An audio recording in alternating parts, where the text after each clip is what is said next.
NRA news కి స్వాగతం. ఈ రోజు వార్తా విశేషాలు. మేము భాస్కర్ హోమ్స్ నుంచి ఇప్పుడు మీకు తెలియజేస్తున్నాం ఏమంటే మా ఫ్లాట్ నెంబర్ 106. మేము ఒక 4 years నుంచి అక్కడే ఉంటున్నాము. కానీ మేము ఇక్కడ ఉంటున్నాము కానీ అది మా ఇల్లు ఎలా ఉంది అంటే పైనుంచి పెచ్చులు ఊడిపోతున్నాయి, నీళ్లు కారుతున్నాయి, మరి వాచ్మెన్ లేరు మాకు, ప్లస్ ఇక్కడ దొంగతనాలు కూడా జరుగుతున్నాయి, ప్లస్ ఇక్కడ ఇంటి పిల్లర్లలో కడ్డీలు అన్నీ కనిపిస్తున్నాయి. ఎలా ఉన్నాయంటే ఆ కడ్డీలు చూస్తే మాకే డౌట్గా ఉంది, ఎప్పుడు పడిపోతుందో ఈ బిల్డింగ్ అనేది మాకే తెలుస్తుంది.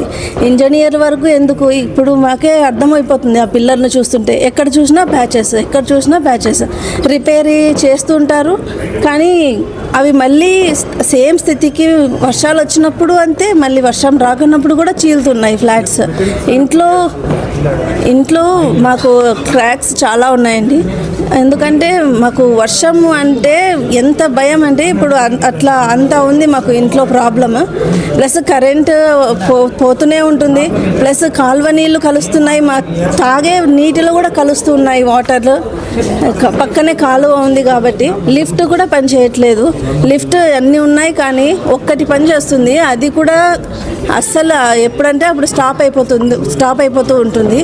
ప్లస్ మాకు చిన్నపిల్లలు ఉన్నారండి. ఇక్కడ ఇల్లులు ఉన్నాయి, చాలా మంది బాధపడుతూ చెప్తున్నారు. మా ఓనర్కి ఎంత చెప్పుకున్నా కూడా తను అసలు పట్టించుకోవట్లేదు. కాబట్టి మీరు ఒకసారి మేము అందరూ ఒక అసోసియేషన్ ఫామ్ చేసుకున్నాము. ఇప్పుడు ఈ అసోసియేషన్ అందరినీ కలిసి మేము రేపు కలెక్టర్ని మేము సంప్రదించాల్సింది అని అనుకుంటున్నాము. మీరు కలెక్టర్కి మీడియా ద్వారా మీరు కలెక్టర్కి మీ వీడియో పోస్ట్ చేసి మీరు ఈ వీడియో వైరల్ చేస్తే మా ప్రాబ్లం ఈజీగా సాల్వ్ అవుతుందని మేము భావిస్తున్నాము. థ్యాంక్ యూ అండి. భాస్కర్ హోమ్స్లో ఫ్లాట్ నెంబర్ 510ను ఇక్కడ ప్లాన్ చూసి నచ్చి కొన్నాను. కాకపోతే కొన్న తర్వాత చూస్తుంటే తెలుస్తుంది క్వాలిటీ ఆఫ్ వర్క్ బాగలేదు అని నాకు వాళ్ళ వీళ్ళ ద్వారా కూడా తెలిసింది. తర్వాత నేను రిజిస్ట్రేషన్ చేసుకున్న తర్వాత పెండింగ్ వర్క్స్ చేసేవాళ్ళు, అప్పుడు నేను ఫాలోఅప్ చేస్తూ డైలీ వచ్చేవాడిని.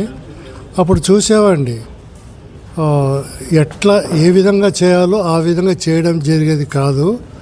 ఆ తర్వాత క్యూరింగ్ అనేది అస్సలు జరిగేది కాదు. దీన్ని బట్టి నాకు అర్థమైపోయింది ఈ బిల్డింగ్ క్వాలిటీ ఎట్లా ఉంది అనేది. బేసికలీ ఒకసారి చెప్పినట్టు బిల్డింగ్ క్వాలిటీ